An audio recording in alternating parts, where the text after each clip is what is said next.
성도 여러분, 세상을 살아가는 여러분의 삶이 얼마나 힘들고 어렵고 또 고단하십니까? 복잡다단한 인생을 사는 우리 크리스찬은 어느 경우에라도 하나님을 바라봐야 합니다. 이것이 그리스도인으로서 인생을 사는 방식입니다. 어떤 환경에서든지 하나님을 바라보는 것, 이것이 신앙 아니겠습니까? 하나님이 인간을 만들었을 당시에 하나님을 바라보고 그 명령에 순종하는 한 인간은 가장 건강했고 활기와 능력이 있었습니다. 하나님과 온전한 관계를 이룰 때 사람이 건강하도록 하나님이 창조하셨습니다. 이 땅에 살면서 하나님을 바라보지 못하면 사람은 계속 시들어갑니다. 영적으로 무력해집니다. 사탄은 우리를 가만 놔두지 않습니다. 사탄은 우리의 가장 핵심적인 부분을 가로막고 넘어뜨립니다. 하나님과 관계하지 못하도록 방해합니다. 인생의 두려움과 불안, 또 삶의 무의미와 공허, 도저히 넘을 수 없는 여러 가지 장벽, 분명한 한계성, 이런 것들로 사탄은 우리가 창조주 하나님을 바라보지 못하게 합니다. 어려운 가운데 사람들은 문제에 몰두합니다. 문제를 골똘하게 생각하고 문제에 집착해서 영적인 근시안을 갖습니다. 세상을 살아갈 때 그리스도인이 갖는 초월적인 능력이 있습니다. 여러분, 문제를 만날 때 인간의 눈으로 바라보지 말고 하나님 관점에서 생각해야 됩니다. 이것이 그리스도인의 신비한 인생입니다. 여러분, 우리 인생의 문제들이 쉽사리 해결되지 않습니다. 어찌 보면 세월이 지나도 우리의 신앙이 더 굳건해져도 문제는 언제나 그대로 있습니다. 자, 어떻게 해야 되겠습니까?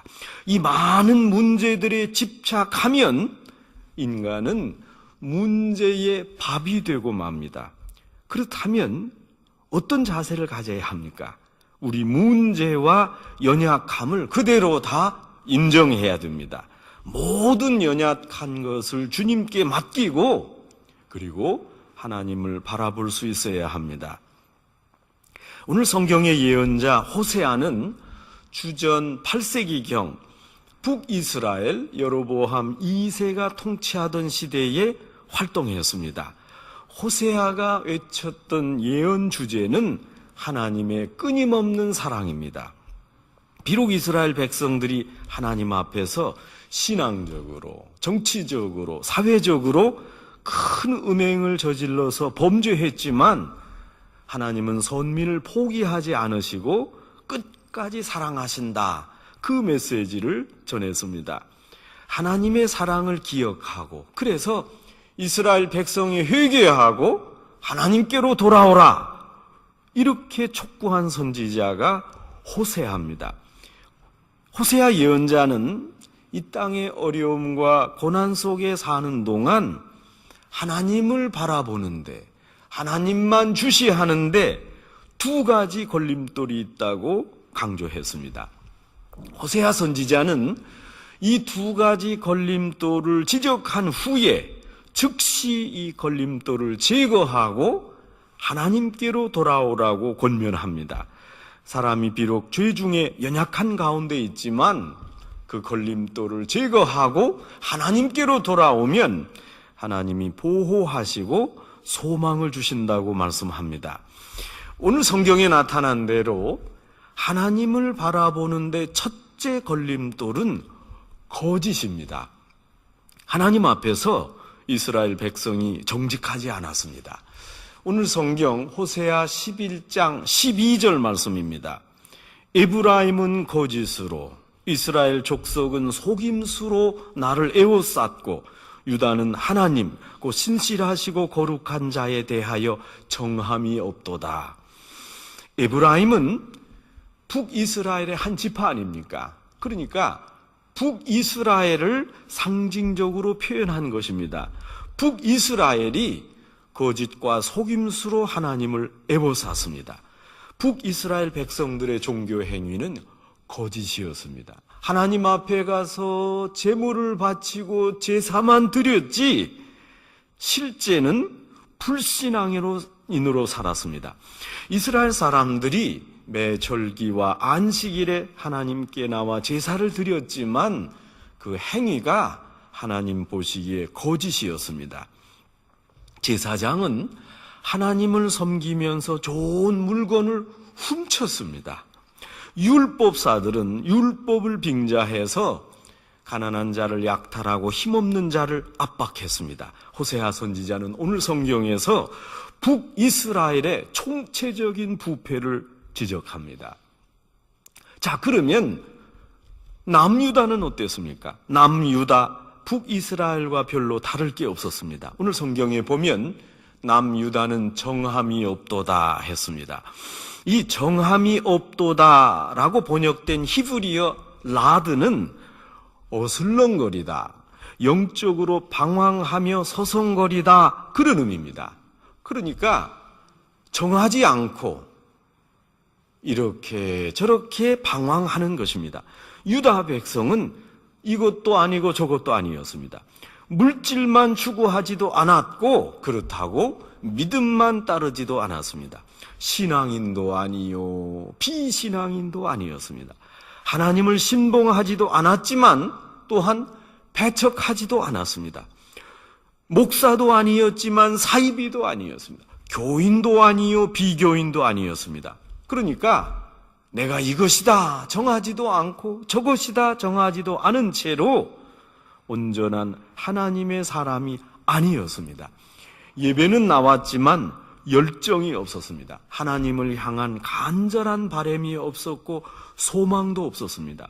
남유다 사람 역시 거짓을 일삼음으로 영적으로 방황하고 서성거리는 인생을 살았습니다. 성도 여러분, 우리는 날마다 하나님 앞에 진실하게 살아야 됩니다. 여러분, 진실하면 생각나는 사람이 바리새인들 아닙니까? 성경에 나오는 바리새인들의 문제점이 무엇입니까? 이들이 성경 지식이 부족했습니까? 기도를 쉬었습니까? 이분들의 신앙 경험이나 연륜이 적었습니까? 직분이 약했습니다. 바리새인들은 우선 하나님 앞에 자신을 속였습니다. 그리고 의식했습니다. 있는 그대로 모습으로 하나님께 나가지 않고 진실을 덮어둔 채 늘 화려한 겉모습을 치장하고 하나님께 나갔습니다. 여러분, 그러면 왜 바리새인들이 이렇게 의식한 것입니까? 의식하는 사람들은 참된 리얼리티, 실체를 만나지도 못하고 그러니 교제도 없었습니다. 참된 실체를 대면하지 못했기에 자신을 속이고 치장하고 겉모습을 꾸몄습니다. 여러분, 이렇게 치장하려니까 인생이 얼마나 피곤하겠습니까? 바리새인들은 늘 다른 사람을 의식하며 살아야 했습니다. 자신의 근원을 다른 사람에게 두고 자신의 모든 기준을 다른 사람 관점에 맡겼습니다. 그리고 타인에게 보여주는 쇼 인생을 살았습니다. 오랫동안 신앙생활을 해왔던 유대인들을 사탄은 이렇게 의식적인 바리새인들로 만들었습니다. 그 가운데 정직이 없었습니다. 그런데 감사한 것은 하나님이 하나님 앞에서 진실하도록 사람에게 심어놓은 안전장치가 있습니다. 여러분, 그 장치가 바로 양심입니다. 하나님 앞에서 거짓과 속임수로 정결하지 못할 때 하나님이 심어놓은 양심이 작동하게 됩니다. 그래서 본인 스스로 이것이 거짓이구나 깨닫게 하십니다.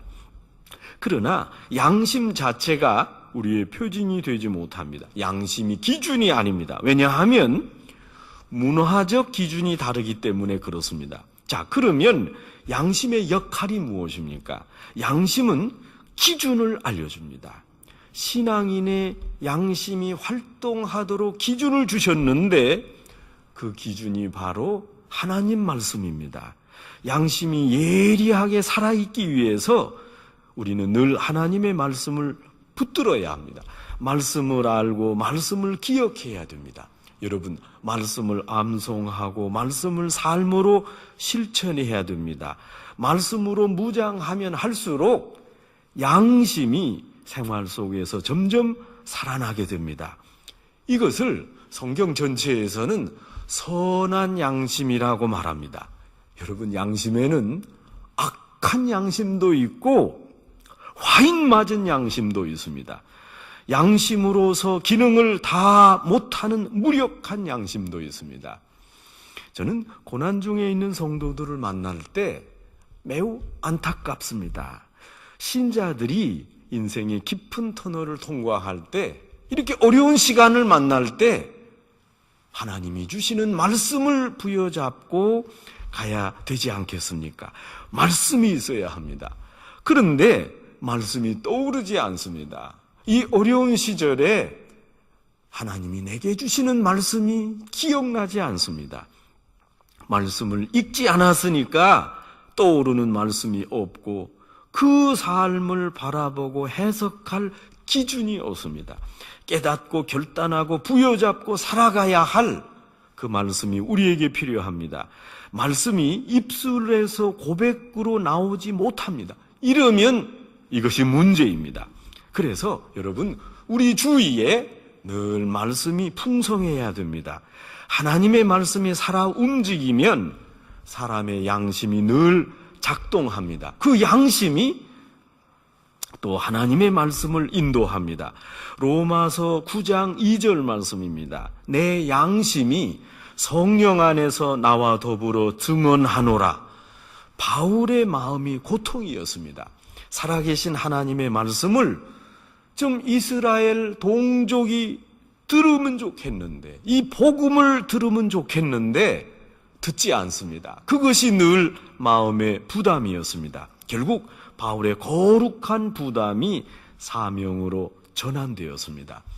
성도 여러분, 우리가 성경을 읽거나 또 역사상의 인물을 보거나 하나님께 칭찬받은 사람의 특징이 무엇입니까? 진실한 사람은 높은 지위를 이용해서 큰 영향력을 끼친 사람이 아니었습니다. 소박하지만 솔직한 사람이 하나님께 칭찬을 받았습니다. 여러분, 성경에 보시면 예수님이 화가 날 때 노하셨습니다. 예수님이 슬프실 때 우셨습니다. 여러분, 이것이 진실한 겁니다. 예수님이 진정으로 기뻐할 때 기뻐하셨습니다. 양심이 솔직했고 늘 하나님께서 주신 말씀을 기준으로 삼았습니다. 양심은 사람의 근육과도 같습니다. 사용하지 않으면 퇴화하고 사용하면 더욱 강력해집니다. 양심 소리에 귀를 기울이지 않으면 굳어지고 무뎌지고 작동하지 않습니다. 양심이 호소할 때마다 듣고 반응하면 양심이 튼튼한 근육으로 변합니다. 사도행전 24장 16절 말씀입니다. 이것으로 말미암아 나도 하나님과 사람에 대하여 항상 양심에 거리낌이 없기를 힘쓰나이다. 사도 바울이 자신 있게 고백했습니다. 나는 양심에 아무 거리낌이 없이 주의 사역을 감당하고 있다. 여러분 모두가 하나님 앞에서 선한 양심을 가지고 정직함과 진실함으로 하나님 앞에 살아가시기를 바랍니다. 호세아가 지적한 둘째 장애물은 하나님이 아닌 다른 것을 의지하는 삶입니다. 우상 숭배입니다. 오늘 성경 12장 1절을 보면 북이스라엘은 하나님이 아닌 물질을 의지했습니다. 하나님 대신에 돈과 권력과 명예를 의지했습니다. 성경에 보면 에브라임은 바람을 먹었습니다. 여러분, 여기에 바람이 무엇입니까? 헛된 것을 쫓는 것이 바람 아닙니까? 사람이 자기 분수에 맞지 않은 생활을 할 때 어떻게 표현합니까? 저 사람 바람이 들어갔다, 허파에 바람이 들어갔다, 그러지 않습니까? 이것은 허풍입니다. 지금 에브라임이 바람을 먹고 허풍을 떨고 있습니다. 북이스라엘은 참된 하나님을 의지하지 않고 그 옆에 있는 강대국을 의지했습니다. 북이스라엘은 또 동풍을 따라갔습니다. 여기 나오는 동풍, 카딤은 매우 건조하고 뜨거운 바람입니다. 팔레스틴 동쪽의 뜨거운 바람이 들판에 불면 들판에 파란 새싹들이 단번에 다 태워졌습니다. 그렇게 무섭고 파괴적인 바람이 동풍입니다. 이스라엘이 동풍을 따라간 것은 스스로 파멸을 초래했다 하는 것입니다. 그 뜨거운 바람을 이스라엘이 따라갔습니다. 북이스라엘은 신흥 강대국 아수르와 동맹을 맺었습니다. 왜 동맹을 맺은 것입니까? 저 강한 나라와 동맹을 맺으면 우리가 어려울 때 북이스라엘을 지켜줄 것이라고 착각했습니다. 이스라엘은 아수르와 동맹을 맺고 종일토록 거짓과 포악을 일삼았습니다. 여러분, 이스라엘 지도가 어떻습니까? 이스라엘 남동쪽에 애굽 강대국이 있었고 또 북서쪽에 아수르 강대국이 있었습니다. 이스라엘은 북서쪽 아수르와만의 동맹으로 만족하지 않고 또 애굽과 손을 잡고 동맹을 맺었습니다. 왜 그렇게 한 것입니까? 혹시 아수르가 쳐들어오면 애굽의 도움을 받고 애굽이 쳐들어오면 아수르에 기댈 요량이었습니다. 여러분, 동맹만 맺으면 모두 이스라엘을 지켜줄 것이라고 믿었습니다. 그래서 이스라엘은 아수르와 계약을 맺고 또 애굽에게 기름을 보냈습니다. 강대국은 대체로 약소국을 생각해 주지 않습니다. 자기 나라도 바쁜데 누가 남의 나라 관심 갖습니까? 이스라엘은 국제관계에서 늘 이렇게 이중 동맹을 맺었습니다. 여러분, 이것은 작은 나라의 운명이다, 지정학적으로 참 어려운 위치에 있다, 슬픈 운명으로 치부할 일이 아닙니다. 결국 어느 누구와도 친할 수 없고 모두 배신할 것입니다. 이스라엘 역사를 살펴보면 바로 이 일로 북이스라엘이 아수르로부터 침공을 당합니다. 안전장치라고 해서 동맹을 맺었던 애굽이 어떻게 반응했습니까? 애굽이 이스라엘을 전혀 도와주지 않았습니다. 동맹을 맺었지만 그 나라들이 호시탐탐 노리고 북이스라엘을 쳐들어왔습니다. 이스라엘은 국가 위기 앞에서 하나님께 기도하지 않았습니다. 하나님을 의지하지 않고 하나님의 뜻도 묻지 않았습니다. 하나님을 뒷전에 놓고 잔꾀를 부렸습니다. 지금 북이스라엘과 친하고 남애굽과 친하자 인맥을 동원해서 살 길을 찾았습니다. 성도 여러분, 세상을 살아갈 때 죄송하지만 여러분의 판단만을 의지하지 마세요. 여러분의 판단이 다가 아닙니다. 공군사관학교를 다녔던 제 고등학교 동창에게 들은 내용입니다. 여러분, 이 공군사관학교를 가면 모두가 파일럿 훈련을 하지 않습니까? 파일럿으로 훈련을 받는 중에 비행하는 중에 자신의 위치를 분별하는 그런 과목이 있답니다. 여러분, 파일럿가 비행기를 조정할 때 특별히 군사 전투기를 조정할 때 아주 여객기처럼 편안히 가지 않지 않습니까? 360도로 돌고 동쪽으로 가고 엎어지고 이렇게 비행하지 않습니까? 그때 비행 중인 파일럿의 머리 위가 하늘인지 이게 땅인지 그걸 분별해야 한다는 것입니다. 그런데 그것이 어렵답니다. 지금 계속 돌고 또 돌아서 내 머리 위가 하늘인지 땅인지 동쪽인지 서쪽인지 모르겠습니다. 하늘과 땅을 계속 돌면서 지금 내가 느끼는 바와 계기판 내용을 늘 비교해서 어디가 하늘인지 결정한답니다. 본인은 지금 비행하면서 이 위는 하늘이다 느끼지만 계기판이 땅이라고 한다면 어떤 게 맞습니까? 그건 계기판이 맞습니다. 그러기에 여러분, 내 감각을 조심해야 됩니다. 자신이 땅에 누워 있다고 믿으면 사실은 이건 하늘 방향으로 누워 있는 겁니다. 파일럿은 자신의 감각이나 판단을 의지하지 말고 계기판의 안내를 따라야 합니다. 물론 계기판이 고장 날 땐 비상 상황으로 또 특별 조치를 취해야 됩니다. 여러분, 우리 믿는 사람들은 파일럿처럼 살아야 됩니다. 우리 인생을 살면서 우리의 분별력, 우리의 판단, 우리의 이성과 경험, 지식과 지혜, 우리 삶의 노하우만 믿어서는 안 됩니다. 내 인맥, 나의 환경, 재물, 여러분, 이것을 좀 내려놓으시면 안 되겠습니까?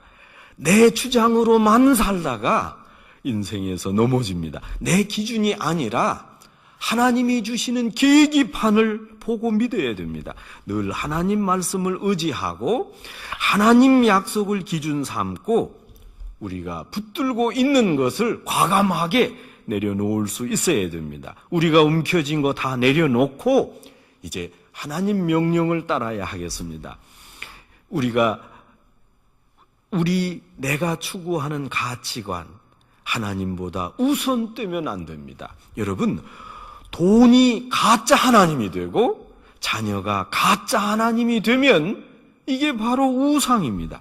힘과 권력과 성공과 인정이 우리의 우상이 돼서는 안 됩니다. 사람을 의지하지 말고 믿지도 맙시다. 여러분, 사람은 모두 연약한 존재이기 때문에 그렇습니다. 사람이 죄인이기 때문에 그렇습니다. 사람은 믿음의 대상이 아닙니다.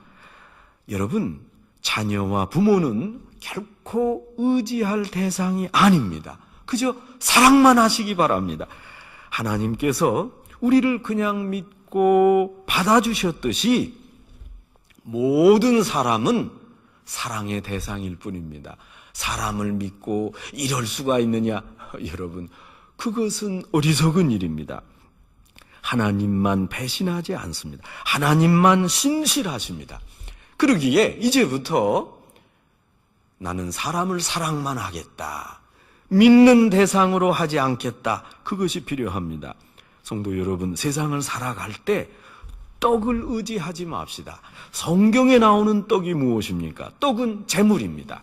떡은 권력이나 지위나 영향력, 명예, 성공입니다. 이 세상은 결코 떡으로만 사는 게 아닙니다. 우리는 떡 문제만 해결되면 끝이라고 생각합니다. 떡을 의지하지 말고 하나님 말씀을 의지하며 살아가야 합니다. 예수님이 사단과 싸웠던 내용이 바로 이거 아닙니까? 예수님이 늘 말씀을 암송하셨습니다. 예수님이 사단을 만나셨을 때 신명기 8장의 말씀을 던집니다. 사람이 떡으로만 사는 것이 아니요, 하나님의 입으로 나오는 말씀으로 사느니라. 하나님을 의지하지 않으면 속이는 인생이요, 자신을 의지하면 허구적인 인생입니다. 오늘 성경 호세아 12장 3절의 말씀입니다.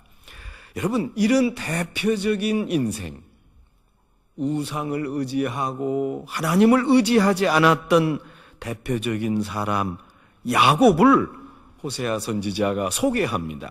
야곱은 모태에서 그 형 뒤꿈치를 잡았고 힘으로 하나님과 겨루고 또 천사를 이겼습니다. 야곱은 하나님을 바라보는데 가질 수 있는 모든 걸림돌을 다 가진 사람이었습니다. 우선 하나님을 속였습니다. 또한 형 에서를 속여서 장자권을 빼앗았습니다.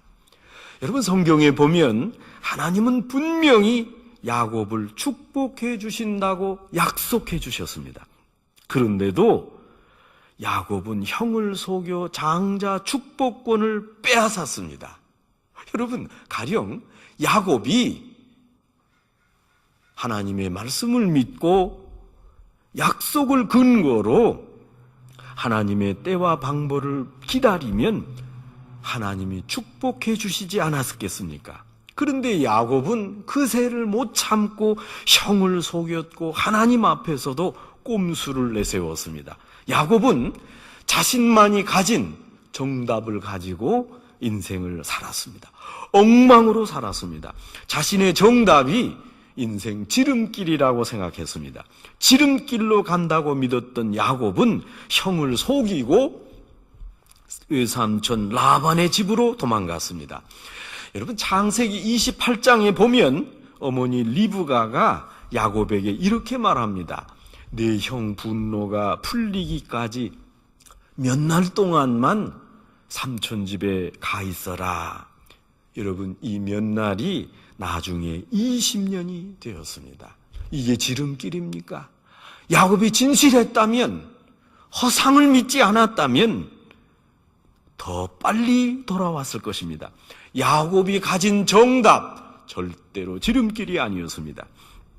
여러분, 그런데 야곱이 변했습니다. 어떤 때 변했습니까? 자신의 음흉한 계략을 버리고 하나님을 따를 때 야곱이 온전해졌습니다.